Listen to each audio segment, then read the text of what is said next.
How are we going to do this? Should you take a sip of one first? And I'm gonna smell them first. And okay. Should I do that? You're just cheating. You can do whatever you want to do. You're cheating. You put ice in yours. You're trying to look at the labels. All right. On my right. Okay, so I just smelled both cups. My right hand is Pepsi. My left hand is Coca-Cola. Should we do it one at a time? You're certain that's what it 100%. Let's make it clear. These are anonymous. You don't know for sure. I know for sure. It is a blind test. Okay. But I know for sure that in my right hand is Pepsi. All right. And in my left hand is Coke. Now I'm going to put it to my palate. Yeah, do it. All right. Do it. What did you just swallow, according to your prediction? Pepsi. Okay. Oh, no. You got to eat the pickled ginger. Oh. Gotta clear the palate. All right. Okay, now that my mouth tastes like nothing, taste this one. No, I think that's Pepsi. I think my left hand is Pepsi. So your prediction was wrong. Left hand's Pepsi. You didn't smell it right. Right hand is Coke. Do I have to decide? No, you have to decide which one you like better. Oh, which one I like better. Yeah. Oh, yeah. Okay. So which of the two? All right. I think the left is Coke. I think the right is Pepsi. I'm going back to my original. I know that that's not the game, but I think I'm liking the Coke better. I think it's a little bit crisper. Mm-hmm. I feel like Pepsi has a slightly more syrupy consistency to it. It's just like a tiny more viscous and a little less crisp. So that's the one. That's the one you think is Coke. I think it's Coke, and I like that one better. I think. All right. Yeah. I'm gonna try mine. Okay. I dislike this one more. I'm pretty sure the one I dislike is Pepsi. This is the one I like. I'm pretty sure this is Coke. That's Coke. Yeah. Okay. So the one I think is Coke is 1. The one I think is Coke is 2. Wow. Okay. Oh, wow. This is going to get real big contentious. Reveal. All right. So Pepsi is 1. So I'm correct. So you're correct. And my prediction is incorrect, I like the Pepsi better. You like Pepsi better. I like Pepsi better. I do want to point out I have ice in my colas. Which I think is cheating. It's not cheating. It's kind of cheating. It's not cheating. Don't get pissy just because you pick Pepsi, okay? I'm not pissy. I'm just point of order. I think ice in the cup is cheating, but... Well, you make your own rules. I do. I like Pepsi. Boy, I'm a convert. I'm Generation Next. Do you know what Pepsi's original name was? Pepsi Cola. Brad's Drink. Oh, don't get all technical with me now.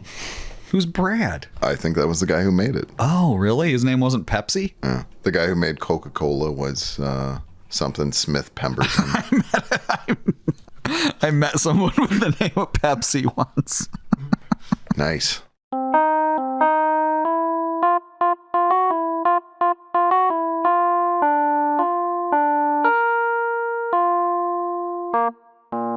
Man, here we are again, back. Welcome to the Long Road Home Alone. Jimmy. I'm very happy to be here. Thanks for being here. Mm-hmm. Thanks for having me here. Again, here we are. We're doing it. Yeah. We're still doing it. Yeah. Long Road Home Alone. Well, it's a long road. It's a long road. I'm thrilled to be here. I couldn't be more excited.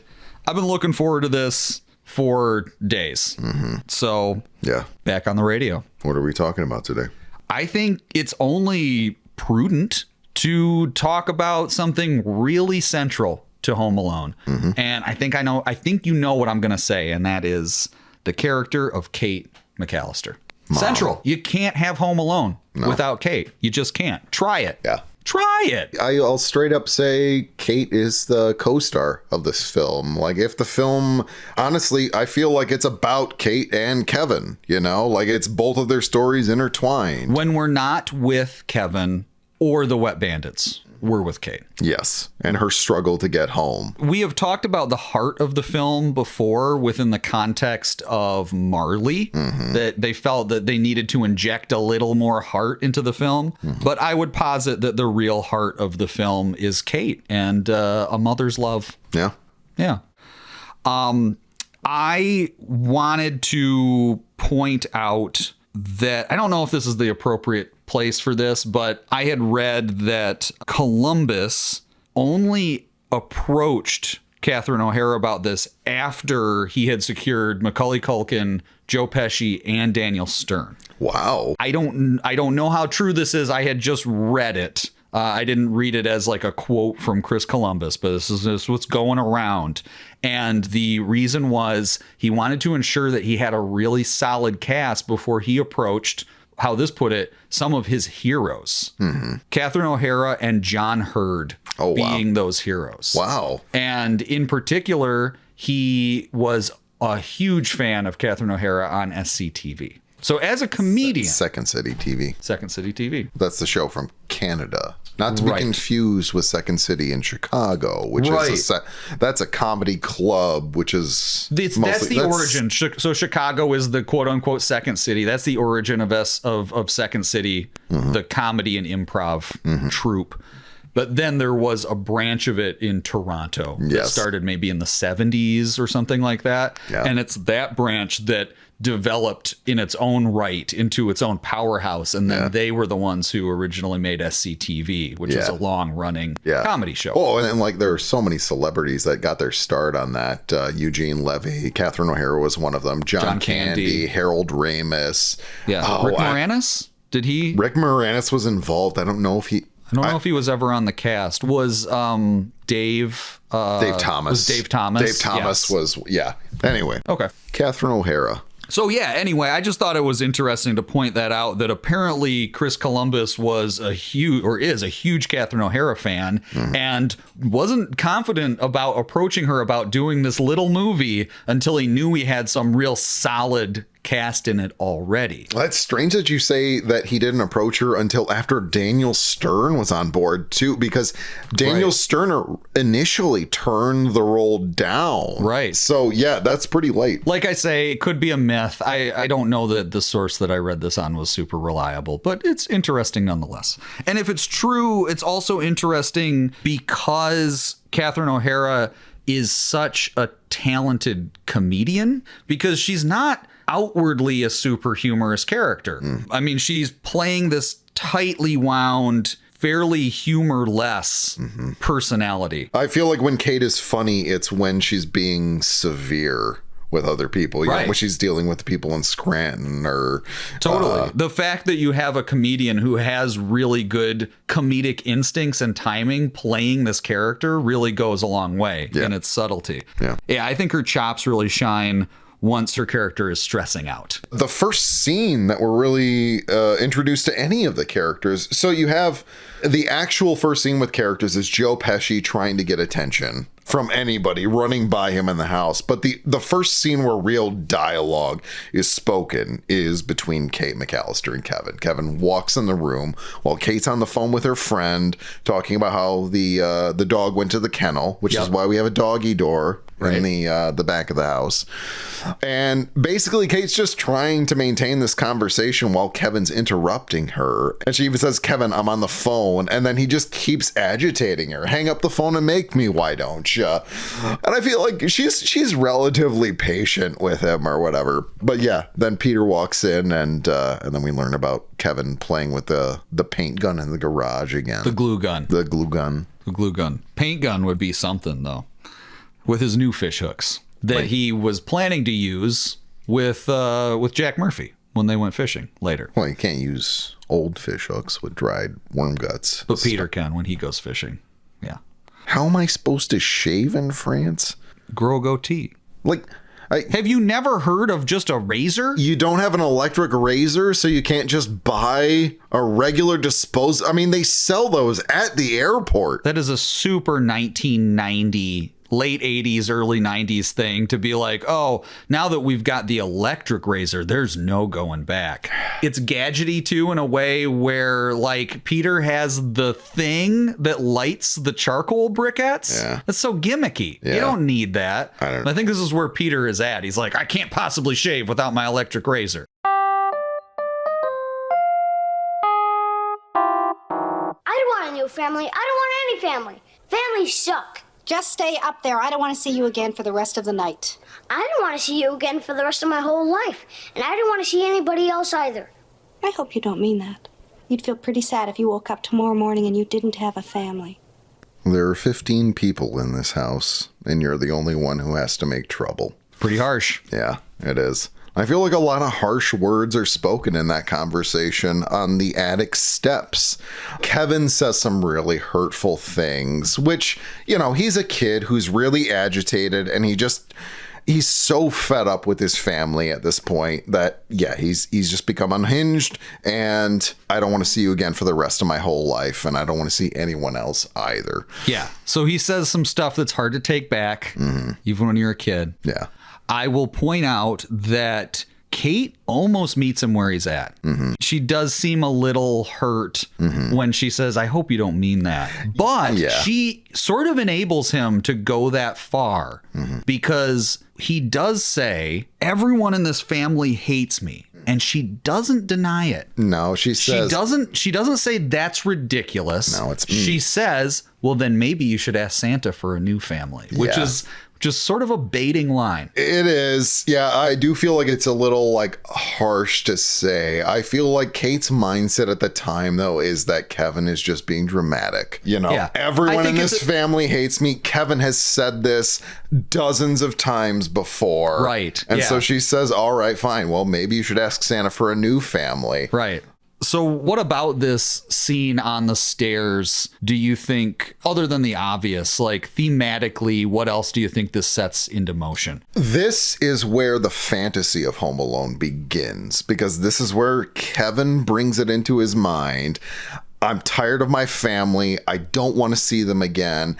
You know, Kate even goads him into saying it. Well, say it again. Maybe it'll happen. Right. And he says, I hope I never see any of you jerks again. And then he actually goes upstairs and you hear the internal wish. I wish they would all just disappear. Yeah. And Kevin goes downstairs and his family's gone the next day. He believes that his wish came true. Now, the flip side of that, of course, from Kate's perspective, is this compound guilt. Because not only does she feel extremely guilty for having forgotten that she sent Kevin upstairs and for having left him at home. She feels like a terrible mother, but that's compounded by the guilt that she has from the last conversation that she had with Kevin. Yeah. She's got to be thinking to herself, I was way too hard on him. I sent him up on the 3rd floor. He thinks it's scary up there. You know, I just like cut him no slack. Well, and I've got to imagine that line, you know, why don't you ask Santa for a new family? Or he says, I wish I wouldn't see any of you again. I'm sure that is just played over and over in her mind. Like, oh, now she's got to be thinking he must think that we've abandoned him. Yeah. He must think that we said, fine, then if you don't want us, we're leaving. Yeah. We're never coming back. You said something so hurtful that we just couldn't deal with it and we're gone. And you can just be by yourself and live alone like you wished. So they both blame themselves for this conversation that they had. Yeah. So I feel like the character of Kate, we get to know better than we get to know Kevin really well. He's our protagonist. But outside of Kevin, Kate is the character who we really get to know the best, who isn't just a caricature. She's living in the real world. She's left her son behind and she's trying to get back. Yeah. I think Kate is sort of the glue of the McCallister clan. Yeah. Peter comes downstairs and the pizza boy asks him to pay for his pizza. And he says, well, I don't think this is actually in the film, but it's in the script. But Peter says, my wife has all the money and she'll be down to pay for that in a second. But yeah, it does feel like in this situation where Kate walks into the kitchen, she's the one who's sort of in charge of everything that's happening. She's the one who's delegating, who's going to order pizza, and, you know. She's wearing all the hats. Yes. She's taking on all the responsibility. Is exactly like you say, it's like Peter's the first one to interact with the pizza boy and with Harry. Yeah. And he blows them both off. He gets distracted. Hey, come on, Dad, it's time to eat. And he just gets dragged off into the kitchen. I've never understood that eggnog line. What was that? Eggnog? Well, Joe Pesci doesn't understand it, but he's like, do you get some egg? Like, was he inviting Joe Pesci into the kitchen to get some eggnog? It feels like a very that feels like quintessential Peter. It's just his way of, I think Peter's good at talking to people without much substance. I think he's really good at just like a salesman. Yeah, he's like, oh, there's this guy in my foyer. He's a cop. I didn't expect him here. I don't actually have anything of substance to give him, nor do I really want to deal with it. Yeah. But I can brush it off by being like, hey, get some eggnog. Yeah. That's what we're doing, and walk away. Yeah. But Kate is like, okay, I have to deal with all this stuff. I'm the only one who will. So I talk to Harry. Mm-hmm. The next morning, the Ma Bell guy instinctively talks to Kate about it. She's the one who seems to be in charge. So, and of course, speaking of her being the glue of the family, she's also the one who's desperate to get Kevin back. And I feel like Peter's like, I understand. I believe in you. Mm-hmm. I'm not going to do it. Yeah. But go for it. Peter's position on the trip is, I'm going to take care of the rest of the family who's here, because that's now my responsibility. That's true. And if she needs to get home back to Kevin, then I'll let her do that. Yeah. I imagine that the kids sort of see Kate as like the stern parent, maybe the disciplinarian. Yeah. She does come across as very severe. Yeah. I think Dad's more the fun one, but I don't think the kids probably yet appreciate that she's the reliable parent. Yeah. She's the one that's providing this framework of stability for an otherwise like privileged and chaotic household. Yeah. I think that's the role she plays, and maybe she doesn't get a lot of credit for it. Well, and I also think that to audiences, Kate comes across as pretty severe. She deals with people throughout the film in I don't know, a very curt and abrupt sort of way. I mean, she takes the phone from the French woman at the airport. When she calls the police, the first thing she says is, yeah, hi, look.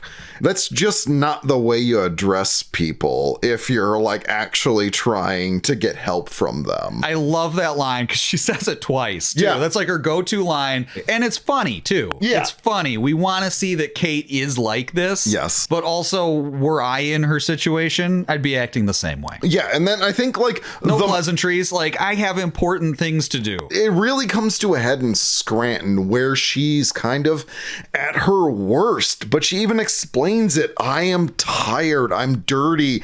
I haven't slept in 2 days.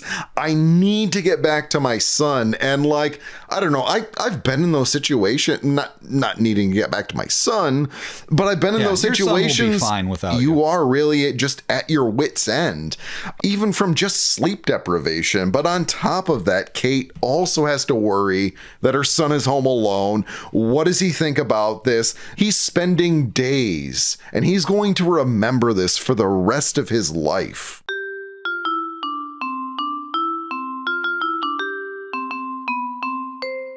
She's got all kinds of earrings, dangly ones. Dangly ones. This is such an important scene, and it's so sincere and it's so urgent. Mm-hmm. It's so desperate and dire, and there are a few other scenes like it, but it's that little scene with a couple of basically extras, right? Yes. Like featured extras, where you've got the elderly couple, and Kate is trying to figure out a way to get home. Yeah, so she's basically just been sitting in this lounge at this airport trying to find anybody who's going back to the States that she can barter with. It seems like leading up to this scene with this old woman, Kate is basically just emptying everything she has in her bag to try to convince these people who are heading to the States. They're heading to Dallas, by the way. She's just trying to get back to the United States. Across the pond. Yes. And she's offering all of these things. And one thing, it can easily go unnoticed, but it happens early on where she's going through all of the items that she's willing to give to get those tickets. The pocket translator. The pocket translator. The Rolex, the fake Rolex. Yes. And then she looks down and she says, I also have a ring. And then the old woman turns to her husband and says, okay, this is what she's offering. And Catherine O'Hara looks down at the ring and is like, I can't believe I just offered that. It's clearly an heirloom, something that is important that was passed down to her from her family, and she's offering. It's not a ring Peter gave her for Christmas last year. It's like her grandmother's ring. Yeah, or something. And she also has multiple rings on her fingers, and she offers that specific one. And then she looks down at it and is like, I really can't lose that ring. This whole scene, like, it really is some kind of sacrifice for her. The old woman is feeling sympathetic. She's listening. And the old man is like, come on. Let's just get, she's got all kinds of earrings. Let's just get them dangly ones. Yeah. And that's when Catherine O'Hara nearly breaks down. That's when she's the closest to tears. Yes. When she's pleading, Yeah. from a mother to a mother. And when she says, I'm desperate, I believe it. She really is desperate to get back to her son. So we know, if in case you haven't seen the film, spoiler alert, Kate does get back She to does. Kevin Yes. at the end. Yeah. So then there is, of course, the reunion. Yeah. When Kate finally makes it back with the Kenosha Kickers, gets dropped off at the front door. She's been gone for 2.5 days. Yeah. Kevin wakes up and he has fought off the wet bandits. He's done everything Santa Claus and maybe Jesus required of him. He goes downstairs and his family's gone. And he opens the front door. No one's there. He closes it, and the budget van drives up right after he closes it. So Doesn't he even go downstairs and call mom? Yeah, he calls mom, and then he opens the door and he's just disappointed. And then he goes back upstairs brooding over his family photos. Like, well, I thought this would bring my family back, but it didn't. And then his mom shows up 2 minutes later. Right. But before their reunion, she walks in and she sees the state of the house. Yes. Because here's another element. Not only is it her guilt and her fear and her concern, but it's like, the house might be a smoldering heap. I mean, who knows? And ideas have been put in her mind about, what horrific things might have happened to Kevin while she was gone. And so she comes in, and instead of it being like a sty, the stockings are hung by the chimney with care, and the tree is dressed. And it's like fully Christmas. Yeah, and we'll point out too, Kevin went into his backyard and chopped down a tree. Yeah, they didn't have one. Yeah, so that there would be a Christmas tree. And so she walks in thinking Kevin is going to be starving to death. And she walks in and stockings hung above the fireplace. The tree is set and she seems so touched. And she thinks, wow, he turned out much better than I thought he would in the 3 days that I had left him behind. He managed to turn this house into Christmas. And then Kevin, in his classic way, milks it a little bit. He kind of gives her a bit of a pout. Yeah. Before he smiles and, once she apologizes. And he's like, it's all right. And runs into her arms. Yeah, it's a great reunion because both of them at that point in the story are thinking, I just really want to be reunited with my family. And that's the end of Kevin's arc too, is, Kate knew that right from the start, but Kevin had to learn that. Right. And it's great that they're as they get reunited, they think, oh, we said terrible things to each other, but we're finally back together on Christmas. We're over it. We're back together. It's resolved. It's a Christmas miracle. Yes. And, it's the season of perpetual hope. Yeah. Proven again.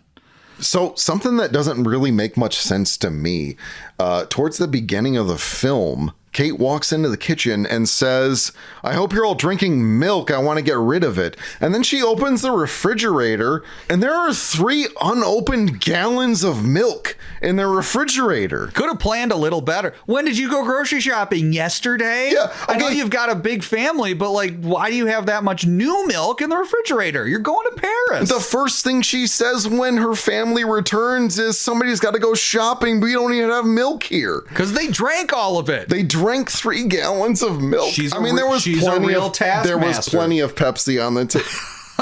I don't think people need to drink that much milk. Yeah, you should. I would say rule of thumb, if you feel like maybe you've had enough milk, switch to Pepsi. Also, okay, they leave on either December 22nd or 23rd. Yeah. Milk doesn't go bad that quickly, right? But how long are they going to be in Paris?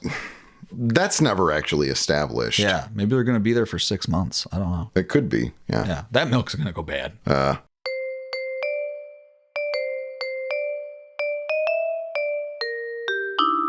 So we have the $500, the pocket translator, the 2 first-class seats. That's an upgrade from your coach. Is that a real Rolex? Do you think it is? No. But who can tell? What do you think Kate does for a living? She definitely works. Mm-hmm. The novelization says that she's a successful fashion designer. Yes, it does say that. Yeah. It does say that. Do you think that that's true? I mean, the novelization also says that Kevin is 7 and then he has brown hair. And that they live in Oak Park. And that they live in Oak Park. He takes some liberties. Even though there's not a metro line that runs through Oak Park. Yeah. The author of the novelization takes some liberties. I think he's making that up. I think Kate is a banker. Yeah. Maybe she's a litigator. She's got the pantsuit, the top with the Romulan. Yeah, the shoulders, pads. The Romulan shoulder pads. Yeah, all the rage back then. Yeah. My favorite Kate scene, we touched on it a little bit, but it's the hi look. Yeah. Where she calls back to, Chicago PD. Mm-hmm. And she's explaining to them, this is her first line of defense. They land in Paris and she's like, well, I got to call the cops. I can't, here I am stuck. So she calls the cops and she does not get very far with the cops, but I love this scene. Yes. How she gets passed back and forth to Rose and Officer Balzac. Officer Balzac, played by Larry Hankin. Larry Hankin, yes. Larry Hankin I'm so glad that he is in this movie. Yes. He plays this tiny role that he has so well, where he's just like over it. He's like, I don't understand. He's family crisis intervention, and he's just got all of these grim scenarios memorized from a script. He's basically like a menu prompt. Yes. He's like, press 1 if the child has been, endangered by immediate member of his family. Yeah, like, why does a person actually need to be presenting these options? Right. Can you just tell us what happens? Yes. And he's eating a donut, and like a piece of the donut falls onto the receiver. If you notice on his desk, he's got a napkin, and there is just like There's a stack of 3 or 4 of those donuts just sitting there. He's eating donuts. He's working through that stack of donuts. I love how how dumbfounded he is too when he realizes what the point of this conversation. You want us to go to your house just to check on him. And Kate seems so... Yes! I'm going to connect you to the police department. Yeah. They're like operators in dispatch or something, right? Yeah. So like the number of calls that are just rapid fire coming into these lines are not... my son is okay and he's at home. Well, she also picks up the phone and she says village police department. So it's clearly like the police for Winnetka. So maybe it is this uneventful neighborhood in Chicago where everything's just sleepy. There's a seedy underbelly of small towns with plenty of, let's not fool ourselves. I don't disagree There's some with crises. you. I mean, doesn't mean that they're not getting the calls at so they have the South Bend Shovel Slayer, maybe. And the Wet Bandits. So, yeah, it's true. It's not as safe as Buzz thinks it is. Larry Hankin, what have I seen him in? I'll tell you a good one. You're going to know it. You're going to love it. Wait. Escape. No. He's in Escape from Alcatraz with Roberts Blossom. Oh, my goodness. How do you like that? That's not what it is. It's something else. Well, that is what it is. No, that's what that is. No, I'm trying to think of what I know him from. Oh, you probably know him from Death Warrant, that Jean-Claude Van Damme film. It's not that. It's got to be that. It's not that. Something to do with Blank Check. No. Oh, you know what he is in though? Yeah. He's in the Star Trek TNG episode, The Cost of Living. Yes. Because Brian Bonsall, the kid, the lead actor from Blank Check, he plays Worf's son, Alexander Rozhenko. That's right. Yeah. And that's the episode that Larry Hankin is in. And it's like this Luxana Troy, Alexander Rozhenko. What the hell is the rest of the Enterprise crew doing while this episode is taking place on the holodeck? Who asked for this mashup? Who asked for the Alexander and Luxana Troy mashup episode? That's got to be like one of the worst episodes of TNG ever. It's so bad. Why is that Larry Hankin? He's just like this plaid head of a mime in a bubble. Making weird faces. Yeah. What is this? Yeah. I don't understand. It's a waste of talent. He was in Escape from Alcatraz. And Home Alone. And Home Alone, too, which is a great movie. Yeah. 1990, directed by Chris Columbus. Yeah, I highly recommend it. Starring Kevin McCallister. Oh, yeah. And John Hurd. Yeah. Yeah. High look.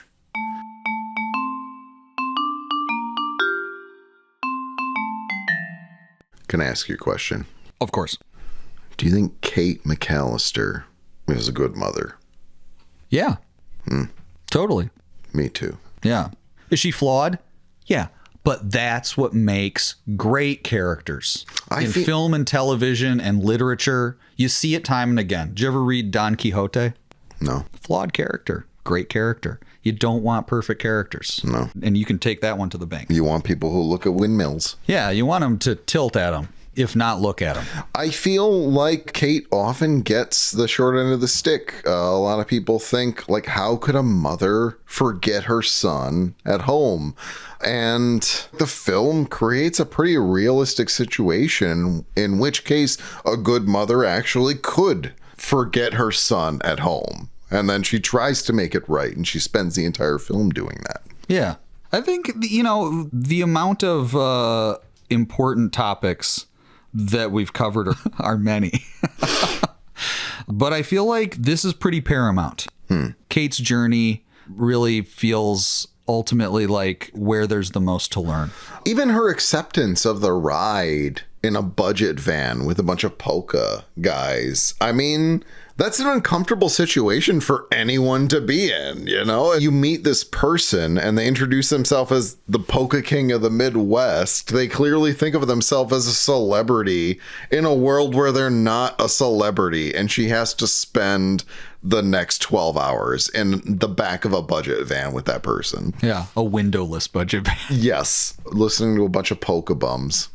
Man, we've covered a lot, you know? I mean, we've talked about Uncle Frank. We've talked about the great town of Sheboygan and how it plays. Yeah. How it plays into all this. Over the course of this live broadcast. You know, every time we're on the air, I feel like every time we're sending those little bolts across the airwaves, you know, radio waves. Yeah, it's like little FM, little lightning bolts. Yeah, we're on. Well, we simulcast FM, AM. The FCC's cool with it. Yeah, I mean, they're all right with it. Yeah. Well, there's just so many. It's just such a rich tapestry of character and story. I mean, it's Marv and Buzz and the Murphys and the myth of Christmas and Steven Seagal and Marley and AC and I dare say there's a lot to talk about. Yeah, I feel like this conversation has been going on for a long time, and I feel like I've taken a lot from it. I feel like I value Uncle Frank more than I did before this conversation with you, and I value Old Man Marley's contribution to the story and to Kevin's growth. You know, people talk about Home Alone as having one H, and I really talk about it as the 4 H's. Mm-hmm. It's hilarity, heart, hijinks, and home. And I think, what we do is so important because there's this deep-seated educational component. There's a public outreach and a public service component to it. Who says Home Alone is about 1H? Well, there's 1H in Home Alone. People say that Home Alone is about 1H? Yeah, I mean, you know how they... Because H is in the title? You know when people talk about Home Alone, they say they talk about it like it's a 1H movie. What people? Who talks about Home Alone like that? But really, it's a 4H movie. And the way I remember that is if you think about 4-H, like as the, animal husbandry. Huh? And I think that there's a family connection to be made there. So it's building community. That's what we do. That's what the movie does. It's a long, long road Home Alone. So as part of a dense, really valuable programming block on public broadcast, I think... Educational. I think we're seen as a program of merit. Even if the Sheboygan Chamber of Commerce doesn't feel that way about us, and they felt like pulling our funding. And we do want to say there are always challenges in this field. Yeah. We tried to focus on polka as much as we could. Yep. What we're getting at is our broadcast block is, I think, temporarily being rescheduled. because we've got the Polka Festival coming in, and they want to do the live broadcast. Yeah, that's going to be going for like 9 months. Yeah, something like that. Yeah. So it's always a conversation. This is not goodbye. It's see you later. We will be back on our regular broadcast slot, but in the meantime, we're going to take a little bit of a break. Yeah. We're gonna. I might go down to Madison. Take in the sights. Yeah. But I think I would just say that this road home is long. Yeah. And there's no one I'd rather be on this road with than you, Jimmy. I'm glad you feel that way. Thanks.